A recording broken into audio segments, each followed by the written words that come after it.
Hello dear friends. JavaScript tutorials in Telugu సిరీస్లో ఇప్పుడు మనం లెసన్ 23లో ఉన్నాం. సో ఈ 23rd లెసన్లో నేను మీకు ఒక ఇంట్రెస్టింగ్ టాపిక్ని స్టార్ట్ చేయబోతున్నాను. ఇది చాలా important. Okay, it is most important topic. ఇది ఒక జావాస్క్రిప్ట్ కనే కాదు, జనరల్గా ఏ ప్రోగ్రామింగ్ లాంగ్వేజ్లోనైనా ఇది చాలా ఇంపార్టెంట్ అనే చెప్పుకోవాలి.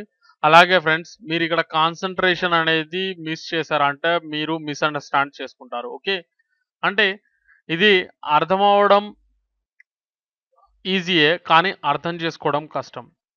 ఓకే, ఏంటి కన్ఫ్యూజింగ్ ఉంది కదా? సో వినండి, మీకే తెలిసిపోతుంది. సో ఫ్రెండ్స్, నేను ఈరోజు మీకు చెప్పబోయే topic object oriented programming. So ఈ ఆబ్జెక్ట్ ఓరియంటెడ్ ప్రోగ్రామింగ్ అంటే ఏంటి అంటే,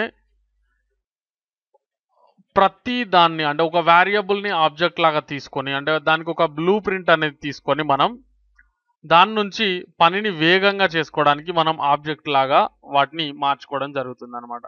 సో ఇది చెప్తే అర్థమయ్యే విషయం కాదు, కానీ ప్రాక్టికల్గా మీరు చూస్తారు. కానీ ప్రస్తుతానికి ఏంటంటే జస్ట్ వినండి. సో ఇక్కడ ఆబ్జెక్ట్స్ అంటే మనం ఏదైనా తీసుకోవచ్చు. అయితే ఆబ్జెక్ట్స్ ఏం కలిగి ఉంటాయో మీరు ఫస్ట్ తెలుసుకోవాలి. సో ఆబ్జెక్ట్స్ కలిగి ఉండేటువంటివి రెండు విషయాలు. ఒకటి ప్రాపర్టీస్, రెండు మెథడ్స్. సో ఈ ప్రాపర్టీస్ అంటే ఏంటి, మెథడ్స్ అంటే ఏంటి? ఫర్ ఎగ్జాంపుల్, ఇక్కడ ప్రోగ్రామింగ్ విషయం మర్చిపోతే, ఒక ఆబ్జెక్ట్ అంటే ఒక హ్యూమన్ బాడీని మీరు ఆబ్జెక్ట్ అనుకున్నారంటే, ఫర్ ఎగ్జాంపుల్ ఎనీ హ్యూమన్ బాడీని మనం ఒక ఆబ్జెక్ట్ లాగా తీసుకుంటే, ప్రోగ్రామింగ్ విషయం మర్చిపోండి. ఓకే, సో ఆ హ్యూమన్ బాడీకి ఉండేటువంటి బాడీ పార్ట్స్ ఏవైతే ఉన్నవో, అంటే for example hands, legs, head, eyes, nose, hair, everything, ఇవన్నీ కూడా హ్యూమన్ బాడీ అనేటువంటి ఆబ్జెక్ట్ యొక్క ప్రాపర్టీస్ అవుతాయి. ఓకే, ఒక హ్యూమన్ బాడీని మనం ఆబ్జెక్ట్ లాగా తీసుకుంటే, హ్యూమన్ బాడీ యొక్క బాడీ పార్ట్స్ ఏవైతే ఉన్నావో అవి ప్రాపర్టీస్గా మనం చెప్పుకోవచ్చు. సో సింపుల్ టు సే కదా. అండ్ ఇంకో విషయం ఏమని చెప్పుకున్నాం మనం, మెథడ్స్ అని చెప్పుకున్నాం. అంటే మనకు ఈ యొక్క ఆబ్జెక్ట్స్ ఏవైతే ఉన్నావో అవి రెండు విషయాలను కలిగి ఉంటాయని చెప్పుకున్నాం. ఒకటి ప్రాపర్టీస్ అయితే రెండోది మెథడ్స్. సో ఈ మెథడ్స్ అంటే ఏం లేదండి, ప్రాపర్టీస్ని యూజ్ చేసి మనం ఆబ్జెక్ట్ ద్వారా చేసుకునేటువంటి పనిని మెథడ్ అని చెప్పేసి అంటాం. అంటే ఫర్ ఎగ్జాంపుల్, ఇప్పుడు మనం ఇందాక హ్యూమన్ బాడీని ఎగ్జాంపుల్గా తీసుకున్నాం. సో హ్యూమన్ బాడీ ఒక ఆబ్జెక్ట్ అయితే బాడీ పార్ట్స్ అన్నీ కూడా ఒక హ్యూమన్ బాడీ యొక్క ప్రాపర్టీస్గా మనం చెప్పుకోవడం జరిగింది. సో ఈ ప్రాపర్టీస్ అంటే హ్యాండ్స్తో, లెగ్స్తో, బాడీ పార్ట్స్తో మనం కొన్ని పనులు అనేవి చేస్తాం కదా, ఆ పనులు చేయమని చెప్పడానికి మనం ఇచ్చే ఆర్డర్ని మెథడ్ అంటారు. Okay, so little bit confusion అనుకుంటా, నో ప్రాబ్లం, మనం ప్రాక్టికల్గా చూసినప్పుడు మీకు అర్థమవుతుంది. సో ఫ్రెండ్స్, ఇక్కడ ప్రాపర్టీస్ని అర్థం చేసుకోవడం కొంచెం ఈజీ అనిపిస్తుండొచ్చు, కానీ ఈ మెథడ్ అనేది మనకు కొంచెం కన్ఫ్యూజింగ్గా ఉంటుండొచ్చు మేబీ. సో ఆల్రెడీ మీకు ఒక సర్ప్రైజింగ్ న్యూస్ ఏంటంటే, మనం ఆల్రెడీ మెథడ్స్ అనేవి యూజ్ చేసాం. సో ఫర్ ఎగ్జాంపుల్, ఇక్కడ మనం డాక్యుమెంట్ మనం రాసాం కదా, document dot write parenthesis semicolon. So ఇందులో సమ్ మెసేజ్. ఓకే, ఏమండి,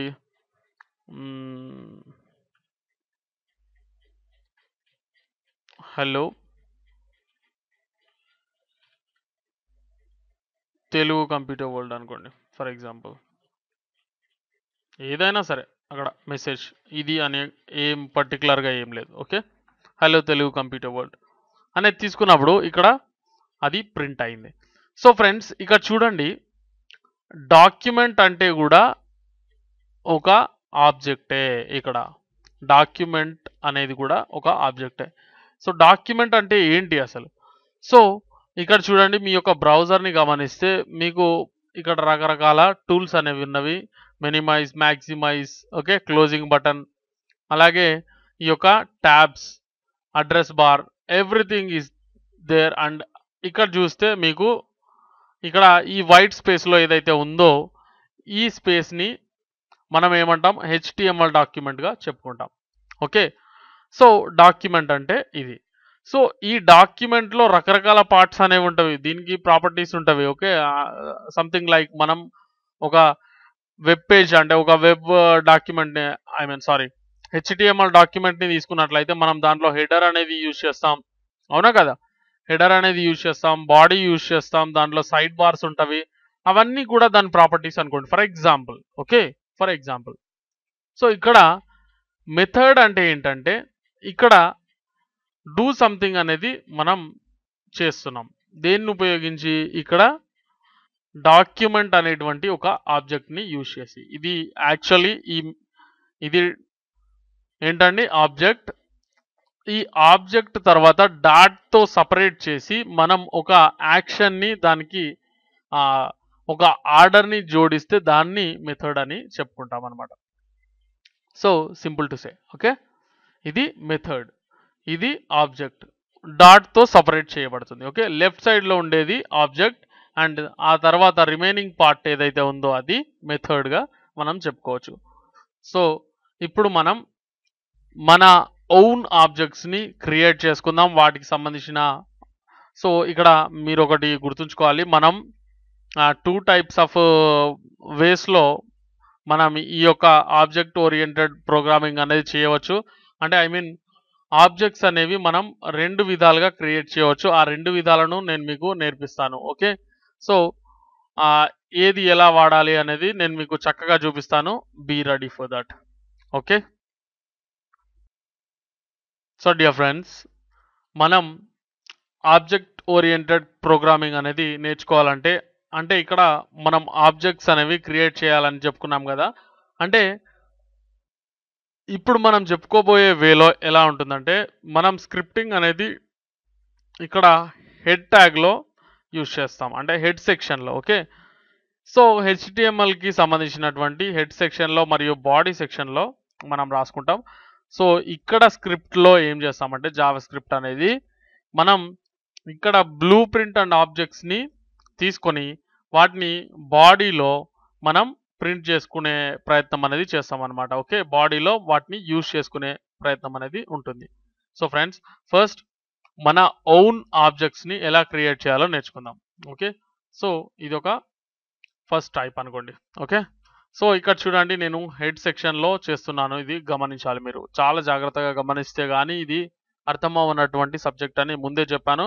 so be careful. Okay, so friends, first of all మనకు ఒక కొన్ని ఆబ్జెక్ట్స్ అనేవి క్రియేట్ చేయాలనుకుంటే మనకు కావాల్సింది ఇక్కడ 2 రకాలన్నమాట. ఒకటి వచ్చేసి ఒక బ్లూ ప్రింట్ అనేది మనకు అవసరం ఈ మెథడ్లో. ఓకే, సో ఒక బ్లూ ప్రింట్ అనేది మనం రెడీ చేసుకొని దాన్ని ఆధారంగా చేసుకొని మనం ఆబ్జెక్ట్స్ అనేవి క్రియేట్ చేసుకుంటాం అనమాట. సో వాటిని ఆబ్జెక్ట్స్ అంటే అక్కడ వేరియబుల్స్ అనమాట. Okay, so first of all మనం బ్లూ ప్రింట్ అనేది ఎలా క్రియేట్ చేసుకుంటామంటే ఒక ఫంక్షన్ అనేది క్రియేట్ చేసుకుంటాం. సో ఈ ఫంక్షన్ని టెక్నికల్గా కన్స్ట్రక్టెడ్ ఫంక్షన్ అని చెప్పేసి పిలుస్తారు. Okay, so function name. So ఇక్కడ ఫంక్షన్ నేమ్ అంటే మన యొక్క బ్లూ ప్రింట్ నేమ్ అనమాట. దీన్ని ఆధారంగా చేసుకుని మనం ఆబ్జెక్ట్స్ అనేవి క్రియేట్ చేసుకుంటాం. సో ఫ్రెండ్స్, ఇక్కడ ఫంక్షన్ నేమ్ వచ్చేసి నేను ఫర్ ఎగ్జాంపుల్ చెప్తున్నాను, కాంటాక్ట్స్ అనేవి మనం క్రియేట్ చేయాలనుకుంటున్నాం అనుకోండి, కాంటాక్ట్. ఓకే, సో కాంటాక్ట్ కానివ్వండి, కస్టమర్ కానివ్వండి. కస్టమర్ అయితే మీకు ఇంకా చాలా చక్కగా అర్థమయ్యే అవకాశం ఉండొచ్చు. సో కస్టమర్ అనేది తీసుకుంటున్నాను, ఇక్కడ ప్రాంథసిస్ అండ్ బాడీ. ఓకే, ఫంక్షన్ని మనం ఎలా అయితే చేసుకుంటామో అలాగే ఇక్కడ పారామీటర్స్ ఉంటాయి కదా, ప్రాంథసిస్లో పారామీటర్స్ ఏవైతే ఉన్నాయో ఈ పారామీటర్స్ ఏంటంటే మనం మన ప్రాపర్టీస్ ఏవైతే మనం క్రియేట్ చేయాలనుకుంటున్నామో, అంటే మనం ఆబ్జెక్ట్లోకి ఒక ఆబ్జెక్ట్కి మనం పారామీటర్స్ అనేవి ప్రాపర్టీస్ అనేవి ఉంటాయని చెప్పుకున్నాం కదా. సో ఈ ప్రాపర్టీస్ ఏంటంటే ఇక్కడ మనం రాసుకుంటాం అనమాట.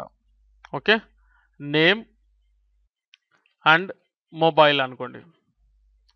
సో అంటే మనం ఇక్కడ 2 ప్రాపర్టీస్ అనేవి క్రియేట్ చేయబోతున్నామని అర్థం చేసుకోండి. సో ఫ్రెండ్స్, ఇక్కడ ఎన్ని ప్రాపర్టీస్‌నైనా మీరు క్రియేట్ చేసుకోవచ్చు. కానీ ఇక్కడ నేను మాత్రం 2 ప్రాపర్టీస్‌ని క్రియేట్ చేస్తున్నాను. సో అవి ఎలా ఉండబోతున్నాయంటే, ఫర్ ఎగ్జాంపుల్ ఇక్కడ మీరు రాయాల్సింది దిస్ డాట్. ఓకే, ఇక్కడ దిస్ అంటే ఏంటండి, కస్టమర్ అనే అర్థం అనమాట. ఈ ఫంక్షన్ లోపల, అంటే ఈ ఫంక్షన్ బాడీ లోపలనే మనం రాసుకుంటున్నాం కాబట్టి దిస్ డాట్ నేమ్. ఓకే, ఇక్కడ ఉన్నటువంటి ఈ పారామీటర్ ఓకే ప్రాపర్టీ అని చెప్పుకోవచ్చు. సో నేమ్ అని చెప్పేసి ఇస్తున్నాను. అంటే ఇక్కడ ఇది పారామీటర్ అయితే మనం దీన్ని పాసింగ్ అనేది చేస్తున్నాం అనమాట. అంటే అర్థం చేసుకోండి, ఒకవేళ నేమ్ ఇది అని చెప్పేసి మనం డిసైడ్ చేస్తున్నాం అనమాట. అంటే ఒక కస్టమర్ యొక్క నేమ్ని మనం డిసైడ్ చేయడం అనమాట. కస్టమర్ డాట్ నేమ్ అవుతుంది. ఓకే, సో ఫ్రెండ్స్ ఇది ఒకటి. సో మీరు ప్రాక్టికల్గా చూసినప్పుడు ఇంకా చాలా చక్కగా మీకు అర్థం అవడం అనేది జరుగుతుంది. సో సింపుల్గా మనం ఇప్పుడు చెప్పుకునే ప్రయత్నం చేద్దాం. Okay, so this dot mobile so is equal to mobile same. So ఇలా నేను ఒక బ్లూ ప్రింట్ అనేది రెడీ చేశాను అనుకోండి ఫర్ ఎగ్జాంపుల్. ఓకే, ఇది మన బ్లూ ప్రింట్. సో కస్టమర్ యొక్క నేమ్ని మనం నేమ్ అనేటువంటి ప్రాపర్టీతో అసైన్ చేస్తున్నాం. అలాగే దిస్ డాట్ మొబైల్ అంటే customer dot mobile. So mobile అనేటువంటి వర్డ్తో మనం అసైన్ చేయడం అనేది జరుగుతుంది. ఓకే, సో ఇప్పుడు మనం ఏం చేద్దామంటే ఈ యొక్క ఆబ్జెక్ట్స్ అనేవి క్రియేట్ చేసుకుందాం. ఓకే, ఈ బ్లూ ప్రింట్ని ఆధారంగా చేసుకొని. ఓకే, సో ఎలా ఉంటుంది అనేది ఇప్పుడు చూడండి. సో ఈ బ్లూ ప్రింట్ని ఏమంటామని చెప్పుకున్నామండి, మనం కన్స్ట్రక్టెడ్ ఫంక్షన్ అని చెప్పేసి పిలుస్తాం. ఓకే, ఏమంటాం, కన్స్ట్రక్టెడ్ ఫంక్షన్. ఓకే, సో ఇక్కడ చూడండి, ఇక్కడ ఆబ్జెక్ట్స్ అంటే వేరియబుల్సే. సో వార్ కస్టమర్ నేమ్ అనమాట. ఏదో ఒక నేమ్తో మనం చేసుకోవాలి. సో ఫర్ ఎగ్జాంపుల్ విక్కీ అనుకోండి, లేదా మీరు విక్రమ్ అని రాసుకోవచ్చు, నో ప్రాబ్లం. అంటే ఫస్ట్ నేమ్ని మనం ఇక్కడ ఎంటర్ చేసుకోవచ్చు అనమాట, విక్కీ ఫర్ ఎగ్జాంపుల్. లేదా ఓకే, ఎందుకు విక్రమ్ అనుకోండి. Okay, so var Vikram is equal to అనేది అంటే assignment sign. Okay, so equal sign లేదా అసైన్మెంట్ సైన్ అని చెప్పేసి మనం జావాస్క్రిప్ట్లో దీన్ని పిలుస్తాం కదా. సో ఇక్కడ మనం ఏం చేయాలంటే ఇక్కడ నుంచి న్యూ ప్రొసీజర్ అనమాట. సో యాక్చువల్లీ మనం వార్ అనేది ఒక వేరియబుల్ని క్రియేట్ చేసినప్పుడు ఎలా చేస్తామండి, ఒక వార్ వేరియబుల్ నేమ్ ఇచ్చేసిన తర్వాత ఇక్కడ వాల్యూ అనేది అసైన్ చేస్తాం. కానీ ఇక్కడ మాత్రం ఏం చేస్తామంటే న్యూ కస్టమర్ అనేది చెప్తామన్నమాట. సో ఇక్కడ న్యూ అనేది రాగానే ఏమవుతుంది, ఇక్కడ ఒక న్యూ ఆబ్జెక్ట్ని క్రియేట్ చేయమని చెప్పేసి మనం మన జావాస్క్రిప్ట్కి చెప్పినట్లు అవుతుంది. అంటే మీ బ్రౌజర్ అనేది న్యూ ఆబ్జెక్ట్ అనేది క్రియేట్ చేసేస్తుంది అనమాట. ఓకే, సో ఇలా మనం క్రియేట్ చేసుకోవచ్చు. సో ఇక్కడ మనం ఏం చేసామండి, 2 పారామీటర్స్ అనేవి ఉన్నవి మనకు. అంటే ఇక్కడ 2 ప్రాపర్టీస్ అనమాట. సో సేమ్ 2 ప్రాపర్టీస్ అనేవి మనం చేయాలి కదా, ఎంటర్ చేయాలి కదా. సో ఇక్కడ టెక్స్ట్ ఏంటండి, first of all name Vikram Kumar అనుకోండి. Okay, full name. సో ఇది మ్యాక్సిమైజ్ చేస్తున్నాను. సో ఇక్కడ చూడండి, ఇక్కడ కామా సపరేటెడ్గా మనం పెట్టుకున్నాం. ఓకే, మేబీ నేను మర్చిపోయి ఉండొచ్చు అప్పుడు, మైట్ మీ. సో ఫ్రెండ్స్, ఇక్కడ కూడా సేమ్ యాజ్ యూజువల్గా కామాతో సపరేట్ చేయాల్సిన అవసరం ఉంటుంది.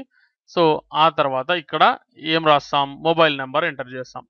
సో ఇది నంబర్ కాబట్టి మనం ఇక్కడ స్ట్రింగ్ లాగా క్రియేట్ చేయాల్సిన అవసరం లేదు. కావాలనుకుంటే చేసుకున్నా తప్పలేదు, ఎందుకంటే దాంతో ఎలాంటి క్యాలిక్యులేషన్స్ మనం చేయం కాబట్టి. ఓకే, ఎనీవేస్ ఇక్కడ చూడండి, ఫర్ ఎగ్జాంపుల్ 99 సమ్, ఈ నంబర్ ఎవరిదో కూడా నాకు తెలీదు, దయచేసి ట్రై చేయొద్దు కూడా. సో అందుకని నేనేం చేస్తానంటే ఒక ఓన్లీ 8 నెంబర్సే ఎంటర్ చేస్తున్నాను, ఎందుకు మనకు. Okay okay, no problem. So friends, ఇక్కడ మనం ఈ విధంగా ఏం చేసామంటే ఒక కొత్త ఆబ్జెక్ట్ని క్రియేట్ చేసుకున్నాం అనమాట. సో ఫ్రెండ్స్, అంటే ఇక్కడ క్రియేటింగ్ ఏ న్యూ ఆబ్జెక్ట్ అని కాకుండా దీన్ని టెక్నికల్గా creating an instance of an object అని చెప్పేసి పిలుస్తారు. అంటే ఒక ఆబ్జెక్ట్కి ఇన్స్టెన్స్ని క్రియేట్ చేయడం అని చెప్పేసి చెప్తామన్నమాట మనం టెక్నికల్గా. ఓకే, ఒకవేళ మీరు ఇంటర్వ్యూలో ఒకవేళ మిమ్మల్ని ఎవరైనా అడిగితే ఈ ప్రొసీజర్ని ఇన్స్టెన్స్ క్రియేట్ చేయడం అని చెప్పేసి చెప్పాల్సి ఉంటుంది. ఓకే, సో ఎనీవేస్ నెక్స్ట్ ఇక్కడ శ్రీ.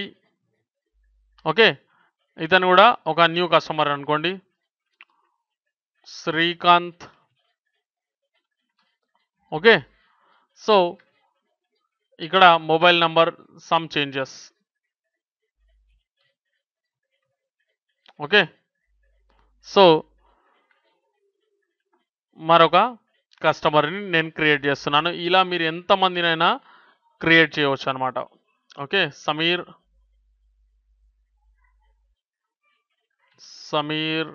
మొహమ్మద్. ఓకే, సో ఇక్కడ సమ్ నంబర్, అది ఏదైనా అయి ఉండొచ్చు. ఈ నంబర్తో నాకు ఎలాంటి సంబంధం లేదు, so don't try this number. Okay, అయినా కూడా నేను 8 నంబర్స్నే ఎంటర్ చేశాను. It is not my number. Okay, these are not my numbers. Okay, so anyways ఇక్కడ మనం ఒక బ్లూ ప్రింట్ అనేది క్రియేట్ చేసుకొని అలాగే ఏం చేసామండి, కొన్ని వేరియబుల్స్ని క్రియేట్ చేసాం. ఈ వేరియబుల్స్ని మన యొక్క ఆబ్జెక్ట్స్ అంటాం. సో ఆబ్జెక్ట్ నేమ్ ఇది అవుతుంది. ఓకే, సో ఎనీవేస్ ఆబ్జెక్ట్ యొక్క ప్రాపర్టీస్, ఫస్ట్ ప్రాపర్టీ అంటే నేమ్ అనేటువంటి ప్రాపర్టీ, అలాగే సెకండ్ ప్రాపర్టీ మొబైల్ అనేటువంటి ప్రాపర్టీ. సో 2 ప్రాపర్టీస్ని మనం క్రియేట్ చేసాం ఎవ్రీ ఆబ్జెక్ట్కి. సో ఫ్రెండ్స్, ఇప్పుడు మనం ఈ యొక్క ఆబ్జెక్ట్ని ఎలా యూజ్ చేస్తాం లేదా ఎలా ప్రింట్ చేస్తాం అనేది ఇక్కడ తెలుసుకుందాం. సో ఫ్రెండ్స్, మనకు ఇక్కడ బాడీ సెక్షన్లోని స్క్రిప్ట్లోకి వచ్చేయండి ఇప్పుడు. So document dot right. Okay, document dot right లోపలికి వచ్చేసిన తర్వాత ఇక్కడ ఏం చేస్తామంటే ఈ యొక్క object name, okay, dot name కావాలనుకుంటే అంటే పేరు కావాలనుకున్నప్పుడు మనం ఏం చేస్తాం, డాట్ నేమ్ అని చెప్పేసి టైప్ చేయండి. సో అప్పుడు ఏం ప్రింట్ అవుతుంది చూడండి, విక్రమ్ కుమార్ అని ప్రింట్ అయిపోయింది. ఓకే, సో చూడండి, చాలా చక్కగా అర్థం చేసుకోవచ్చు మీరు. ఇక్కడ మొబైల్ నంబర్ని ఎంటర్ చేయండి, ఒకవేళ మొబైల్ నంబర్ కాదు, మొబైల్ అనేటువంటి ప్రాపర్టీని ఎంటర్ చేయండి. ఆటోమేటిక్గా ఇతని యొక్క మొబైల్ నంబర్ అనేది ఇక్కడ ప్రింట్ అయిపోవడం జరుగుతుంది. సో మీరు ఒకసారి చూడొచ్చు, ఇక్కడ ఈ నంబర్ అనేది ఇక్కడ ప్రింట్ అయిపోవడం జరిగింది. సో ఇలా మనం డేటాని లేదా డేటాబేస్ని యాక్సెస్ చేయడానికి చాలా చక్కగా మనం ఆబ్జెక్ట్ ఓరియంటెడ్ ప్రోగ్రామింగ్ అనేది యూజ్ చేయవచ్చు అనమాట. సో ఫ్రెండ్స్, ముఖ్యంగా ఇక్కడ ఈ మూడింటిని టెస్ట్ చేద్దాం ఒకసారి ఇప్పుడు. So Shri mobile number print చేస్తుంది చూడండి. సో ఇది శ్రీకాంత్ యొక్క మొబైల్ నంబర్. నేమ్ కావాలనుకుంటే శ్రీ డాట్ నేమ్. సో ఇది మనం అప్లికేషన్స్ బిల్డ్ చేసినప్పుడు ఇంకా చాలా చక్కగా మనకు ఉపయోగపడడం జరుగుతుంది. Okay, so Sameer dot name తీసుకుంటే చూడండి, సమీర్ మొహమ్మద్ అని ఫుల్ నేమ్ని ప్రింట్ చేస్తుంది. అలాగే సమీర్ మొబైల్ నంబర్ని మనం తీసుకున్నట్లయితే మొబైల్ ప్రాపర్టీ, ఓకే, సో తీసుకుంటే మొబైల్ నంబర్ని ప్రింట్ చేసేస్తుంది. సో ఈ నంబర్ ఏదైతే ఉందో అది ఇక్కడ ప్రింట్ అయింది. కావాలనుకుంటే మీరు దీన్ని టాలీ చేసి చూసుకోవచ్చు, 95863652 95863652. సో ఫ్రెండ్స్, ఇది చాలా చక్కగా వర్కౌట్ అయింది. సో ఇక్కడ మీరు గుర్తుంచుకోవాల్సినవి కొన్ని విషయాలు ఉన్నవి ఏంటండి అంటే ఆబ్జెక్ట్స్ క్రియేట్ చేయడానికి మనం హెడ్ సెక్షన్లో స్క్రిప్టింగ్ అనేది రాస్తాం. Okay, first thing. సో ఇక్కడ హెడ్ సెక్షన్లో రాసినటువంటి స్క్రిప్ట్ని మనం బాడీ సెక్షన్లో యూజ్ చేసుకుంటాం అనమాట. ఓకే, ఎనీవేస్ రెండో విషయం ఏంటంటే మనం ఇక్కడ ఏం చేస్తామంటే ఫస్ట్ ఆఫ్ ఆల్ మనం ఆబ్జెక్ట్స్ని క్రియేట్ చేయడానికి మనం ఏం చేస్తాం, ఫస్ట్ ఒక ఫంక్షన్ అనేది రాసుకుంటాం, దాన్ని బ్లూ ప్రింట్గా వాడుకుంటాం. సో ఈ బ్లూ ప్రింట్ని మనం ఏమని చెప్పుకుంటాం అంటే కన్స్ట్రక్టెడ్ ఫంక్షన్ అని చెప్పేసి టెక్నికల్గా పిలుస్తాం. ఓకే, సో ఇక్కడ ఫంక్షన్ నేమ్ని ఆధారంగా చేసుకొని అంటే ఈ యొక్క బ్లూ ప్రింట్ని ఆధారంగా చేసుకొని మనం ఏం చేస్తామండి, ఆబ్జెక్ట్స్ అనేవి క్రియేట్ చేసుకుంటాం. సో క్రియేటింగ్ ఆబ్జెక్ట్స్ అని కాకుండా టెక్నికల్గా మనం ఏమని పిలుస్తాం, creating instance of an object అని చెప్పేసి దీన్ని పిలవడం జరుగుతుంది. ఓకే, సో క్రియేటింగ్ ఇన్స్టెన్స్ అని చెప్పేసి చెప్పాల్సిన అవసరం ఉంటుంది మీరు, అయినా మనం ఆబ్జెక్ట్స్గా వీటిని చెప్పుకోవచ్చు, not a problem. Okay, so ఇక్కడ మనం వేరియబుల్స్ని క్రియేట్ చేసాం, కానీ ఇక్కడ న్యూ అనేటువంటి ఒక కీవర్డ్ని యూజ్ చేయడం జరిగింది. ఈ న్యూ అనేటువంటి కీవర్డ్ని దేంతో జత చేసాం అంటే ఈ యొక్క ఫంక్షన్ నేమ్తో జత చేసాం. ఓకే, న్యూ కస్టమర్ అనేటువంటి మనం ఈ వర్డ్ని యూజ్ చేయడం ద్వారా ఏమైంది, ఈ బ్లూ ప్రింట్ అనేది దీనికి అప్లై అయిపోయింది.